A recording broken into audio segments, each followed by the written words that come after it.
You still listen to words? That's sweet. Because words are cheap. Anyone can learn them. Anyone can polish them, dress them up, perfume them, send them to your heart like they came from mercy. I miss you. I care about you. I'm proud of you. I would never hurt you. Beautiful little sentences. And yet somehow, the same mouths that say, "Trust me," are the mouths that disappear when you are bleeding inside. The same eyes that shine when they need you go cold when you need them. Funny, isn't it?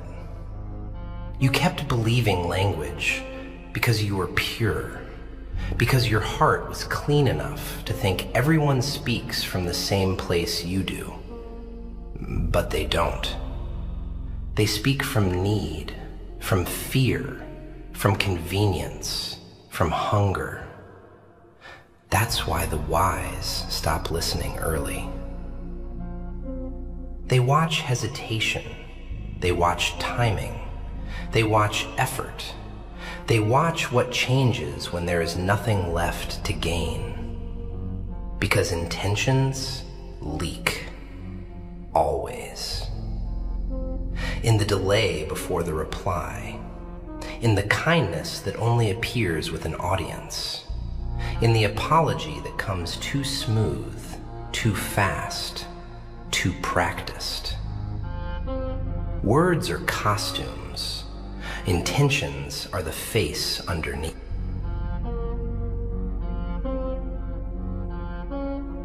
First, watch what people do when your value becomes inconvenient. That's the test nobody talks about.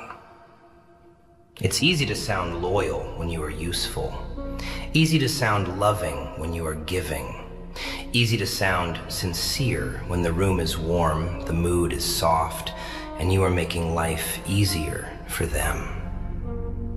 But remove the benefit, remove the attention, the help, the constant understanding, and suddenly the poetry dries up. A friend says, "I'm always with you." But the moment you stop texting first, the whole connection dies like it was plugged into your effort. A lover says, "I care about your heart." But when you are tired, quiet, distant, confused, they do not become gentle, they become irritated. They do not ask what hurts, they ask what changed. Real care does not panic when it is no longer being fed admiration every hour. And that's where people expose themselves, in ordinary little moments, not in speeches, in delays, in tone, in that tiny look on their face when helping you becomes heavy, in how fast respect disappears the second you say no, in how kindness turns cold when there is no audience to reward it. That is intention. A man can bring flowers and still resent your boundaries. A woman can say, "I believe in you," and still secretly prefer the broken version of you because it is easier to control, easier to keep close. People rarely confess with words. No, they confess with patterns. So first, do not study their promises. Study what leaves their face when you stop serving their needs.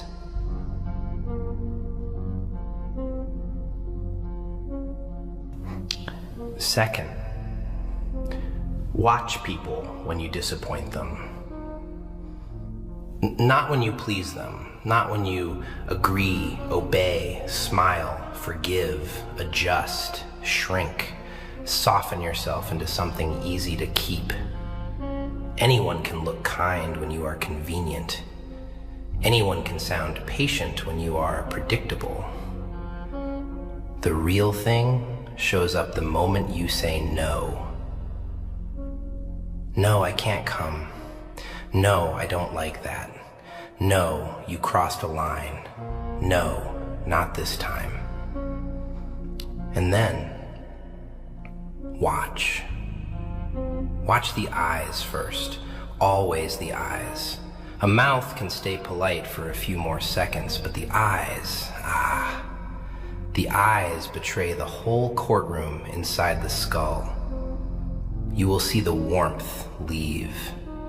You will see the calculation begin. You will see the sudden little punishment dressed up as attitude. A person says they respect you. Fine. Then you set one boundary, just one, and now you are difficult, cold, changed, unfair. Strange, isn't it? They loved your freedom until it moved against their desires. That is why disappointment is a sacred test. Because when people cannot use you the way they imagined, their intention comes up from underneath like a blade through silk. Smooth voice, sharp motive. Maybe it is a friend who becomes sarcastic the moment you stop being available every night. Maybe it is family who call you ungrateful the second you protect your peace. Maybe it is someone who said, "I only want what's best for you," then grows distant, cold, offended, because what was best for you was not best for their control. People reveal themselves most clearly when they do not get the version of you they were counting on. So second, do not just listen to how they love you when you are easy. Study how they treat you when you finally become hard to bend.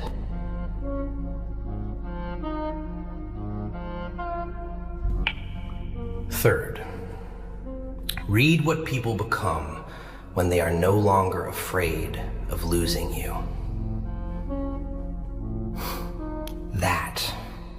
That is where the mask begins to slip. In the beginning, people are careful. Careful with their tone, careful with their timing, careful with the little cruelties they want to release but cannot afford yet. They answer faster, they explain more, they protect the image, they decorate their behavior. But comfort is a dangerous drug. Once they believe you will stay no matter what, once they believe your loyalty is trapped, your forgiveness automatic, your presence guaranteed, the performance gets lazy. Now the reply comes colder. Now the respect has holes in it. Now the joke cuts a little deeper than it should. Now your pain becomes inconvenient. A man who feared losing you once spoke with care. Now he dismisses you with one-word answers and calls it stress. A friend who once checked on you suddenly remembers your existence only when bored, lonely, or in need. Someone who once praised your heart now rolls their eyes at your sensitivity, as if the tenderness they admired became embarrassing once it stopped serving them. Do you see it? The intention was never hidden in the sweet phase, no. It was hidden in what arrived after safety, after access, after certainty. Because true intentions do not reveal themselves when people are trying to win you. They reveal themselves when they think they already have you. So third, study what changes after they get comfortable. Study the care that fades, the effort that dies, the softness that disappears. Anyone can act well in the audition. character is what remains after the role is no longer necessary.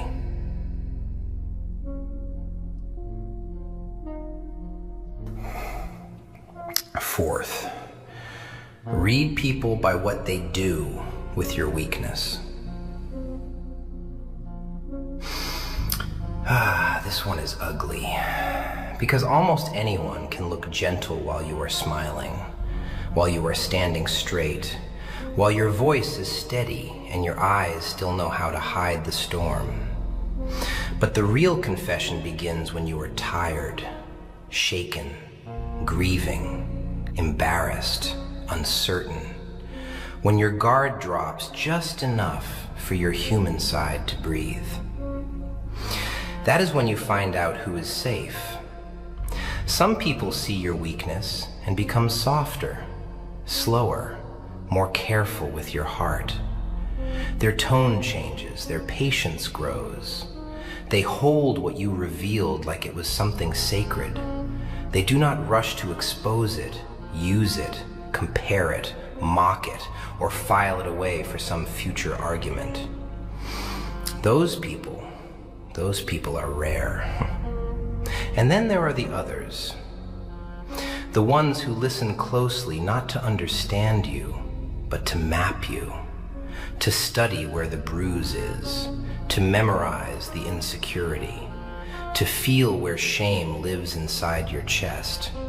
And later, maybe not today, maybe not tomorrow, maybe when they are angry, jealous, cornered, humiliated, later, they press exactly there. You tell them what hurt you as a child, and one day they joke about it. You confess what you fear most, and in a fight, they shape their words around that fear with surgical precision. You admit what makes you feel small, and suddenly their love develops tiny little teeth. That is not anger. That is intention exposed under pressure. Because a clean heart does not weaponize vulnerability. A clean heart may get frustrated. A clean heart may speak badly sometimes, yes, because humans stumble, humans break, humans choke on their own pain and say foolish things. But there is a difference between losing control and choosing the exact knife. Never ignore that difference. So fourth, when someone is given access to your wounds, do not only notice whether they stay, notice whether they protect the wound or memorize where to cut.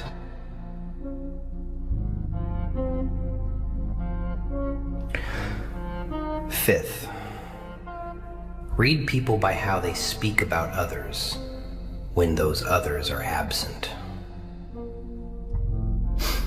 Yes, there, right there.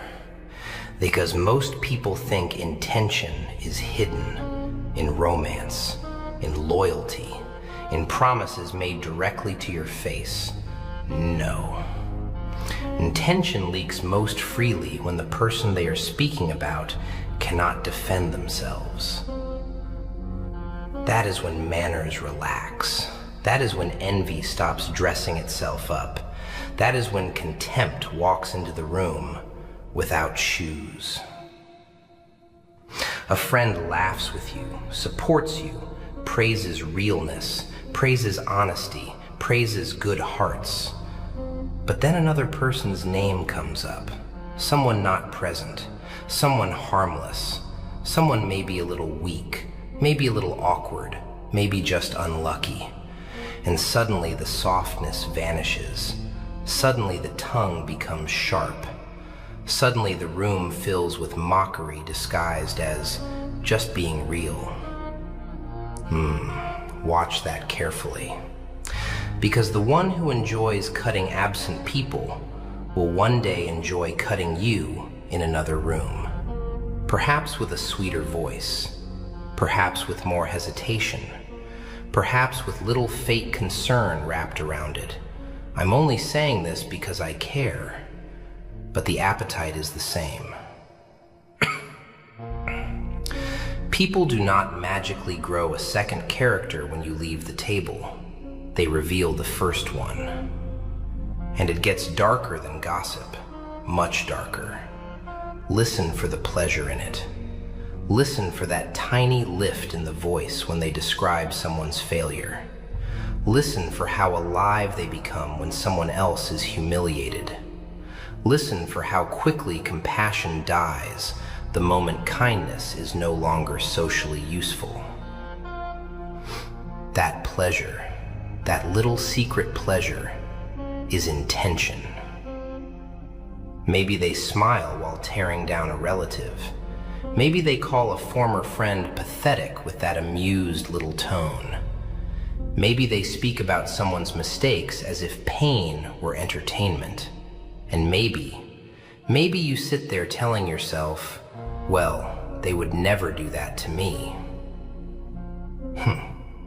Sweet illusion. If they feel taller when someone else is small, your turn only depends on timing. So fifth, do not be hypnotized by how kindly they speak to your face. Study what they enjoy saying when mercy is not in the room.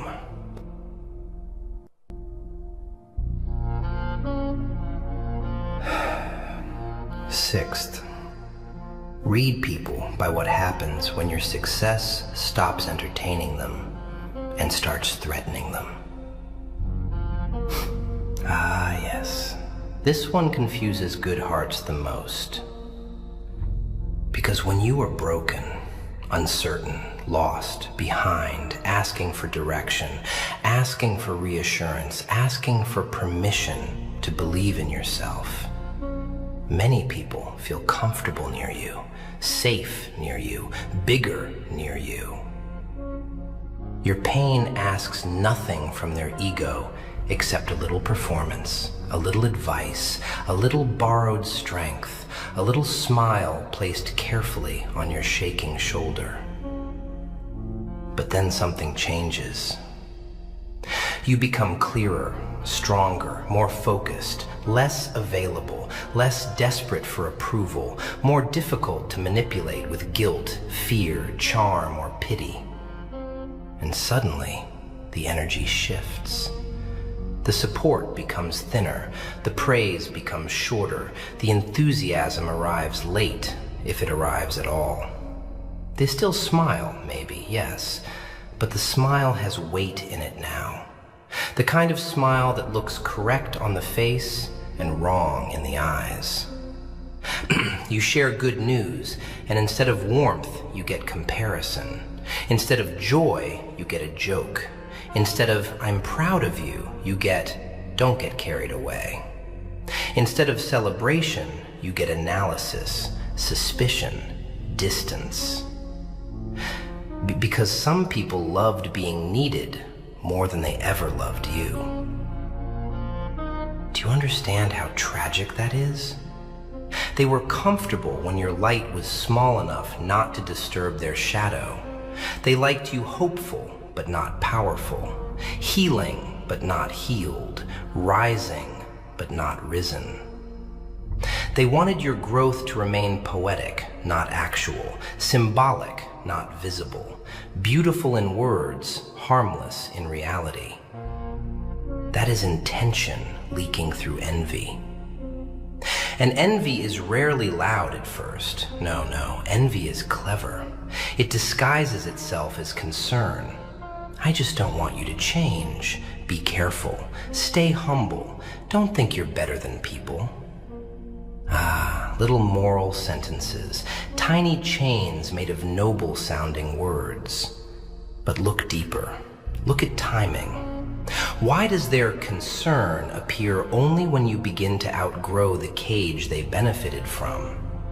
Why were they comfortable with your suffering, but uncomfortable with your discipline? Why did your confusion make them tender, but your clarity make them cold? A clean heart may fear losing closeness, yes. A clean heart may need time to adjust when you grow.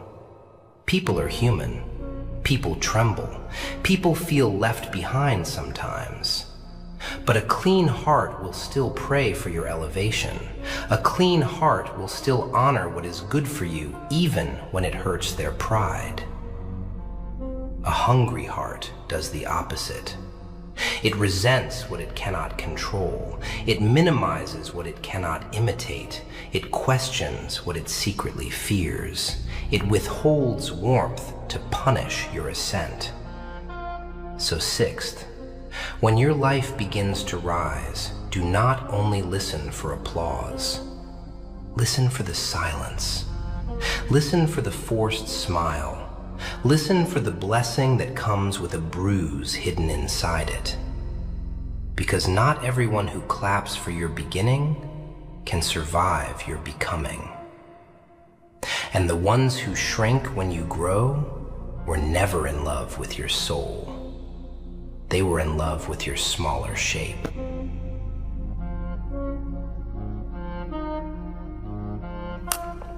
Seventh, read people by what they do after they hurt you. Not while they are angry, not in the heat, not in the collision, not in that ugly little storm where pride rises faster than wisdom and the tongue outruns the soul. Humans break form. Humans stumble. Humans say things they should have strangled before they escape the mouth. No, the deeper revelation comes after. After the room goes quiet. After the adrenaline leaves. After the ego has had time to cool. After they have replayed your face in their mind, the silence in your eyes, the weight in your chest. The exact moment their words landed and something inside you folded. That is when intention chooses its side. A person with conscience may be imperfect, yes, very imperfect. They may speak badly, react badly, panic badly. But once they understand the wound, something in them bends. Their tone changes. Their pace changes. The soul softens. Even if they struggle to apologize elegantly, even if the words come awkward, late, clumsy, cracked, there is movement toward repair. Real movement, not theater. But the dangerous ones, the dangerous ones are not revealed by the first blow. They are revealed by what they do with the damage. Do they sit with it? Do they care that your spirit went quiet? Do they try to understand what they touched? Or do they immediately protect themselves from guilt like cowards hiding behind mirrors? You know the pattern. You have seen it, maybe too many times. They hurt you, then become offended by your pain. They wound you, then complain about your reaction. They cross the line, then call you dramatic for bleeding. They do not ask, "What did I do to your heart?" They ask, "Why are you making this difficult for me?" That is rot. Some will deny it. Some will reduce it. Some will joke over it. Some will rush the healing so they do not have to sit in the ugliness they created. Some will toss a polished little apology onto the floor like a coin to a beggar and expect immediate peace in return. I said sorry. I didn't mean it like that. You're too sensitive. You always focus on the negative. That was not my intention. Beautiful escape routes. But intention is not proven by the sentence that defends it. Intention is proven by the humility that follows harm, by whether they stay present without twisting the knife deeper, by whether they make room for your pain without putting their ego at the center of the funeral. And look, some people do something even darker. They apologize only to regain access, not to repair the soul, but to reopen the door. Not because they are broken by what they did, but because they are inconvenienced by consequences. Their regret is strategic, their softness temporary, their kindness a bridge back to control. Never confuse wanting you back with feeling sorry. One chases comfort, the other honors truth. So seventh, after pain enters the room, do not stare only at the wound. Study the response to the wound. Study who becomes gentle. Study who becomes defensive. Study who becomes irritated by your sadness. Study who tries to repair what they broke and who merely tries to silence the evidence that they broke it. Because people tell you who they are twice, first in the harm, then in what they do after.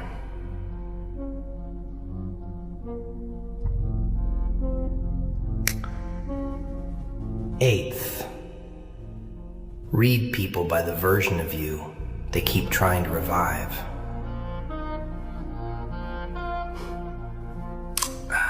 This one is quiet. Quiet enough to be missed if your heart is still hungry for crumbs. Because not everyone resists you with attack. No, some resist you with nostalgia, with soft voices, with tender little reminders, with carefully chosen memories meant to pull you backward without ever sounding like a command. They do not say, "Become small again." That would be too honest, too ugly, too obvious. Instead, they say, "I miss the old you. You used to be sweeter. You used to laugh more. You used to care. You've changed." And sometimes, yes, sometimes that sentence comes from grief, from love adjusting badly, from people who genuinely miss a closeness that felt warm and alive. Human beings are messy. Hearts panic. Not every complaint hides poison. But listen closely, very closely, to what exactly they miss. Do they miss your laughter, or do they miss your lack of boundaries? Do they miss your softness, or do they miss your silence when they cross the line? Do they miss your warmth, or do they miss how easily you could be reached, used, calmed, delayed, persuaded, guilted back into place? Because the old you might have been kind, yes, but maybe the old you was also exhausted, easily manipulated, terrified of conflict, desperate to be loved, too willing to understand everyone except yourself. Maybe the old you smiled while swallowing pain. Maybe the old you apologized for needing rest. Maybe the old you let disrespect sit at the table like it belonged there. And now you call that being a good person, because pain wears familiar perfume. So when someone keeps trying to resurrect a previous version of you, do not melt too quickly. Do not let sweet tone hypnotize you. Study what that older version provided for them. Study who benefited from your confusion. Study who became uncomfortable when your spine learned its own name. Because many people do not miss your essence. They miss their access. And access is a dangerous thing. A person gets used to entering your mind without knocking, used to reaching your time whenever they want, used to leaning on your mercy as if it were furniture, used to being forgiven before they even understand what forgiveness costs. Then one day you become more deliberate, more guarded, more still, more difficult to enter without honesty. And suddenly they call you cold. No, not cold. Unavailable for exploitation. That is what they mean most of the time. Not always, but most of the time. A clean heart may miss your softness and still respect the armor you had to grow. A clean heart may mourn the distance and still understand why it exists. A clean heart may say, "I miss how close we were," without demanding your self-betrayal as the price of reunion. That is the difference. A clean heart does not ask you to bleed just so it can feel familiar comfort again. The manipulative heart does. It keeps pulling on your past because your past had weaker locks. And there is another layer, darker, sadder, more humiliating. Sometimes they praise the old you because the old you made them feel morally superior. They could guide you, rescue you, correct you, lecture you, soothe you, shape you. But the healed version of you does not kneel the same way. The healed version asks harder questions. The healed version hears tone, sees pattern, notices when compassion has strings sewn into it. And people who fed on your uncertainty cannot digest your clarity.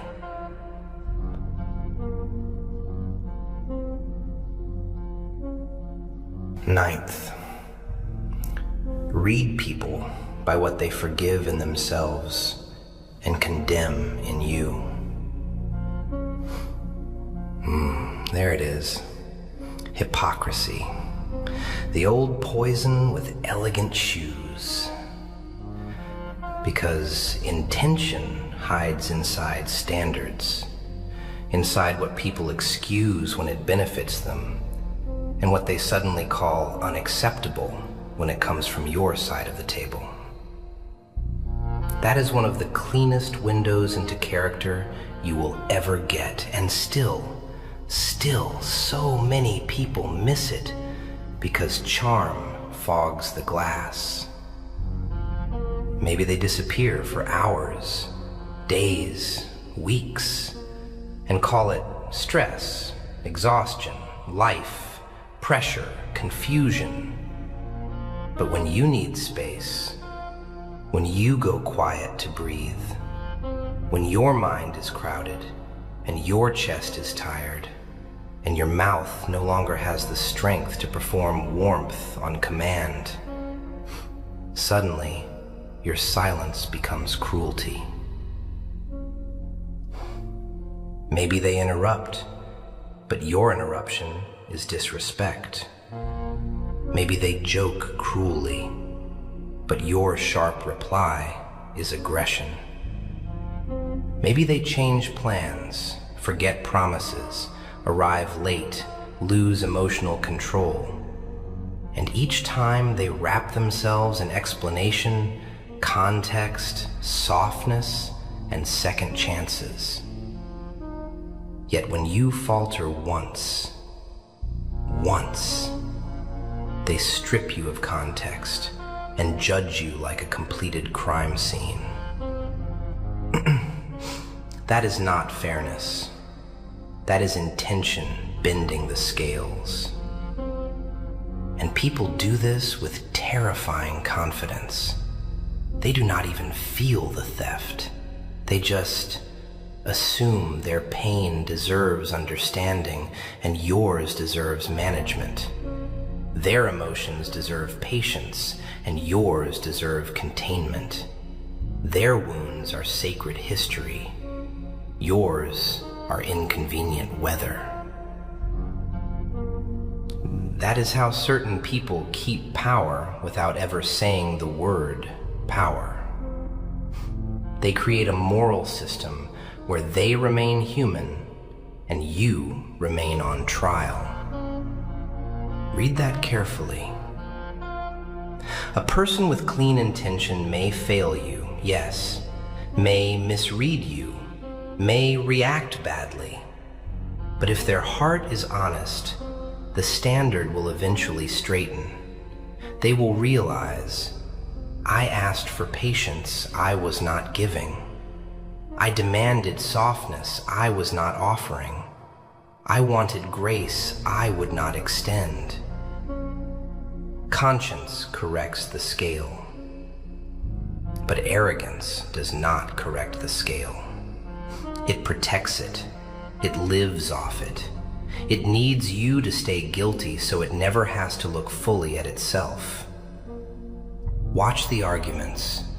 Watch the expectations. Watch who is allowed to be messy, late, sad, tired, imperfect, reactive, distant, wounded, and who is expected to remain graceful under every blade. If they grant themselves humanity but punish yours, the intention is already speaking loudly.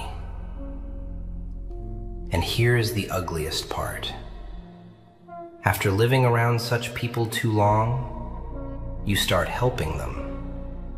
Yes, you begin policing yourself more harshly than they ever had to. You begin apologizing for normal human limits. You begin over-explaining your silence, your tiredness, your boundaries, your pain, your confusion. You become your own jailer because their standards moved into your bones. That is how intentions colonize a soul. Not only by controlling what you do, but by teaching you to mistrust what you feel. So ninth, do not only ask whether someone is kind, ask whether their kindness is symmetrical. Ask whether the mercy they expect is the mercy they practice. Ask whether the understanding they beg for is the understanding they extend when your side becomes inconvenient, blurry, painful, human. Because whenever the rules change depending on who made the mistake, you are no longer in a relationship. You are inside someone else's kingdom.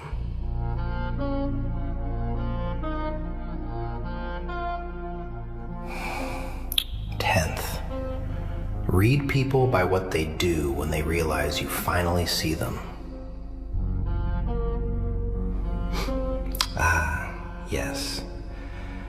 Not when they are still hidden. Not when the performance is working. Not when your trust is blind and your hunger is easy to guide. No. The final revelation comes the moment your eyes change. The moment you stop explaining. The moment you stop chasing. The moment you stop swallowing every strange tone, every delayed reply, every polished excuse, every tiny disrespect wrapped in charm. The moment your spirit quietly says, I know what this is.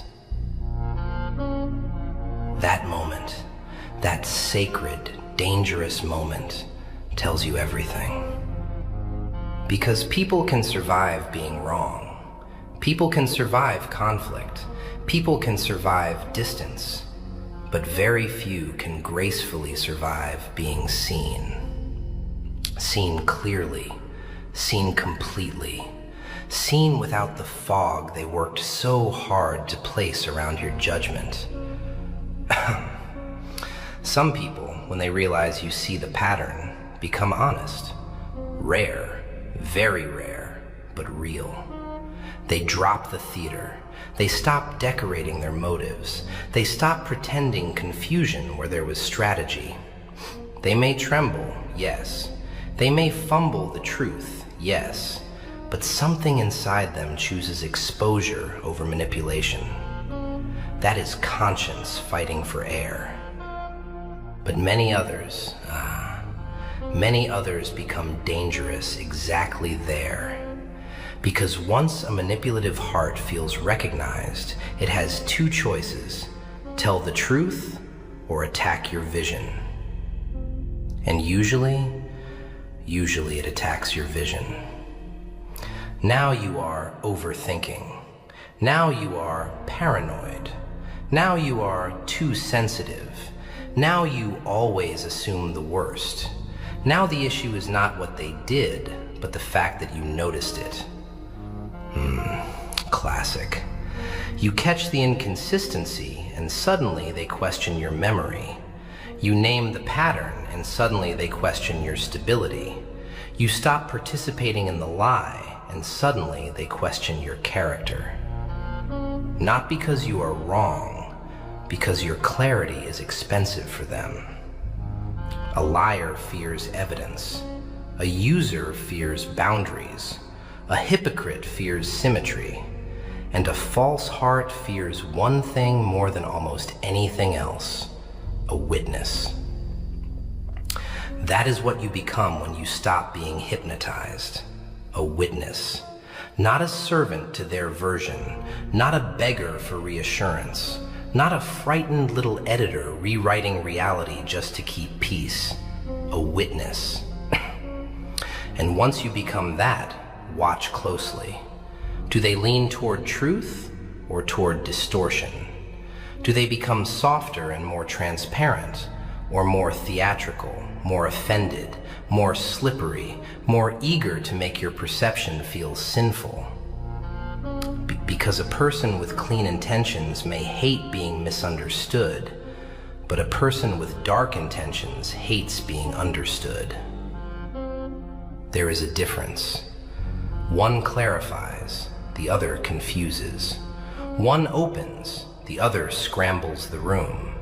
One stays near the facts, the other floods the air with emotion, blame, diversion, wounded acting, selective memory, and that old poisoned perfume called, "You know me better than that." Do you hear it?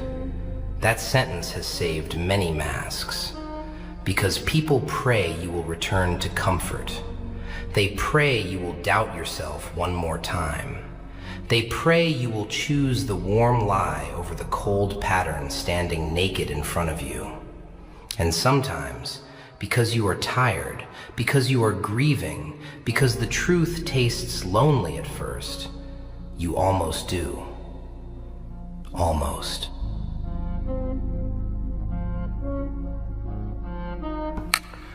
Eleventh, read people by what they do when you go silent.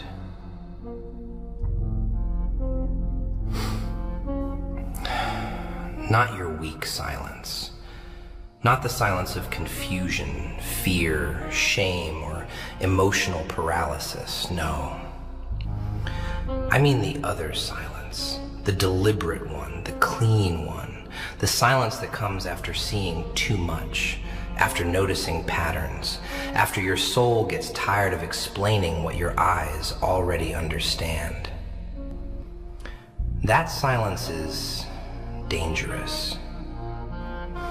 Because words feed many people. Your reassurance feeds them. Your reactions feed them. Your paragraphs, your over-explanations, your emotional honesty, your attempts to repair, to clarify, to be fair, to be understood, all of that gives them access to your inner room. But when you go quiet, the room closes. And that is when people reveal whether they wanted truth or access, whether they wanted peace or influence, whether they wanted you or just your constant emotional availability on demand. A clean heart may feel your silence, yes, may worry, may grieve it, may approach gently, carefully, with humility. A clean heart does not demand noise from a wounded soul. It knocks, it waits, it respects the sacredness of what has gone quiet. But the false heart, The false heart cannot tolerate closed doors. So watch what happens. Do they become curious with care or agitated with entitlement? Do they say, "I hope you're okay"? Or do they begin escalating, pushing, baiting, accusing, performing pain loudly enough to drag you back into speech? That one is common. You stop replying with your old warmth, and suddenly they become dramatic. You stop giving long explanations, and suddenly they become wounded. You stop defending yourself, and suddenly they become louder. Why? Because silence removes their grip on the narrative. They cannot twist what you do not hand them. They cannot feed on what you do not spill. They cannot enter a room you no longer keep unlocked for everyone wearing familiar perfume. And some people, when faced with your silence, do something darker. They try to contaminate it. They mock it. They call it childish, cruel, manipulative, immature. Not because silence is wrong, but because your silence is no longer serving their comfort. That is intention screaming through impatience. Now be careful. Silence can be used wrongly too. Coldly, cruelly, to punish, to control, to humiliate. Yes, humans can weaponize anything, even absence, even stillness. But there is a difference between silence that protects peace and silence that seeks domination. One withdraws to stay clean. The other withdraws to make someone crawl. You must know your own intention too. Because if your silence is honest, if it comes from clarity, exhaustion, self-respect, or the need to stop feeding confusion, then the response it provokes will teach you more than 10 conversations ever could. Some will respect it. Some will fear it. Some will misunderstand it but still remain gentle. And some will attack it like starving men pounding on a locked door. Why? Because your silence says something your words never fully could. It says, "I am no longer available for distortion. I am no longer begging to be understood by someone committed to misunderstanding me. I am no longer handing my heart over just because you know how to sound familiar." That terrifies people who survived on your openness without honoring it.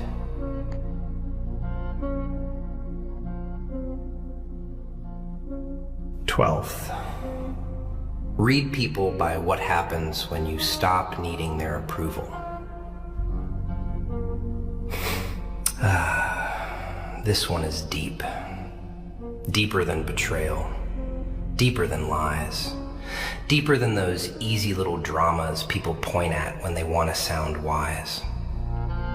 Because approval is one of the most invisible chains a human being can wear. Soft chain, polite chain, perfumed chain. It does not bruise the skin first. It teaches you to monitor your own face, your own tone, your own needs, your own limits, your own truth. It teaches you to ask before every honest impulse, will they still like me if I say this? Will they still stay if I become difficult? Will they still call me good if I stop performing goodness in the shape they prefer? And for a long time, maybe too long, you live there. Inside that little prison, smiling carefully, explaining carefully, disagreeing carefully, even hurting carefully. You do not choose peace based on truth. You choose based on reaction. You do not choose words based on integrity. You choose based on who might withdraw warmth if you stop being easy. And the terrifying part? You can live like that so long it starts to feel like morality. You call it kindness. You call it patience. You call it maturity. You call it keeping the peace. But beneath all those respectable little names, sometimes there is only fear. Fear of disapproval. Fear of being misunderstood. Fear of being painted as selfish once you begin choosing yourself with clean hands. So when that fear begins to die, when you no longer crave applause from mouths you do not trust, when your nervous system stops bowing to every raised eyebrow, every cold tone, every disappointed silence, every manipulative sigh, that is when people reveal what they truly wanted from you. A clean soul may be surprised, may need time, may even feel sad. But a clean soul can survive your independence. A controlling soul cannot. Because once you stop needing approval, several doors close at once. Guilt stops working the same. Charm stops working the same. Withdrawal stops working the same. Moral intimidation stops working the same. You become harder to herd. And some people hate that more than open conflict. Watch them when your answers become simpler. When you stop over-explaining your no. When you stop decorating your boundaries with 10 paragraphs of apology. When you can disappoint them without collapsing into panic just because they looked wounded for a moment. Suddenly they call you arrogant, distant, cold, changed, hard, selfish, unrecognizable. Those little funeral words people use when your obedience dies. Not all of them mean evil, no. People are human. People get scared when dynamics shift. People grieve the old access they once had. But again, look beneath the sentence. Is their pain coming from lost closeness or lost control? There is a difference, a holy difference, a painful difference. One says, I miss connection. The other says, I miss influence. And influence often disguises itself as love until you stop obeying it. This is why some relationships become strangely hostile the moment you become internally free. Not louder at first, no, just stranger, colder, more sarcastic, less generous, less patient with your humanity. Why? Because your freedom exposes what their affection was attached to. Did they love your heart, or did they love being its referee? Did they love your presence, or did they love your constant effort to stay approved in their eyes? That is the question.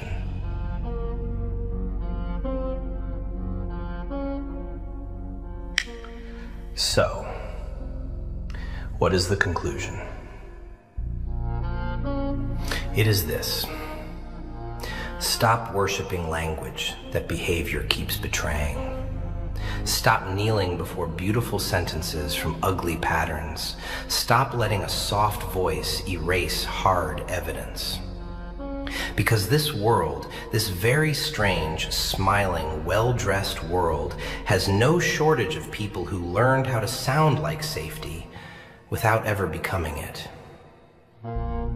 They will say the right words, at the right time, with the right face, with the right sadness in their eyes, with the right tremble in their voice. They will say, "Trust me, I care. You mean a lot to me. I'm sorry. I would never do that to you." And maybe in that moment, they even believe themselves. But intention is not measured by what a person feels for 5 emotional seconds. It is measured by what remains when desire changes, when pressure enters, when benefit disappears, when they are disappointed, when you become harder to control, when your silence refuses to feed them, when your healing stops making you easy to access. That is where truth leaves fingerprints. You saw it, didn't you?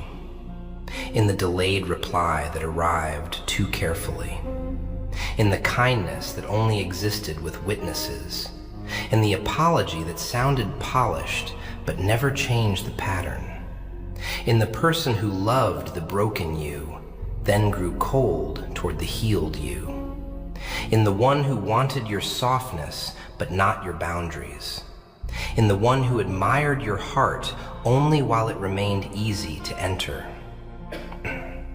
Painful education. Because the hardest thing is not discovering that some people lie. No. The hardest thing is discovering that some people do not lie with words. They lie with consistency. They lie with selective tenderness.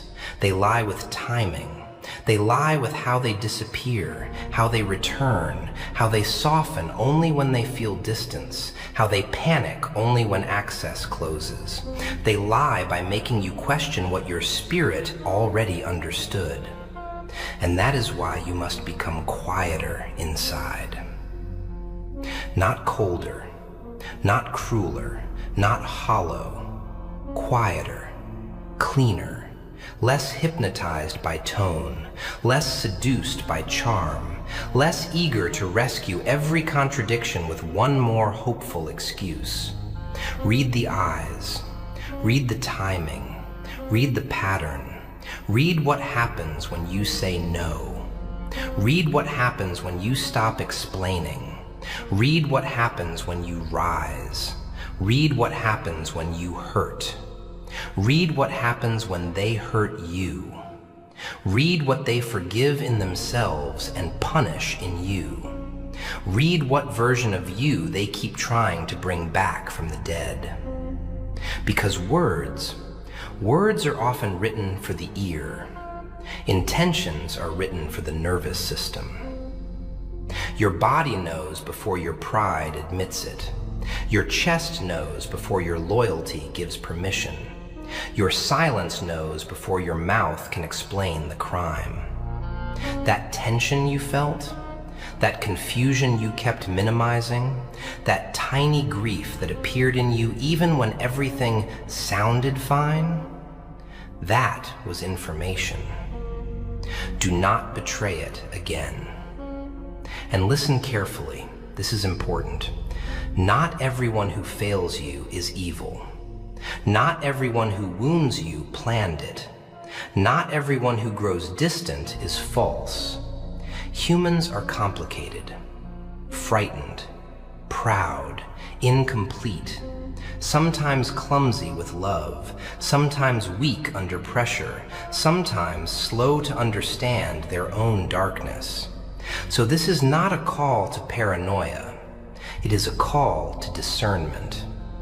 To stop handing innocence to repetition, to stop confusing familiarity with safety, to stop calling your self-betrayal patience, to stop offering sacred access to people who only love the parts of you that made them comfortable.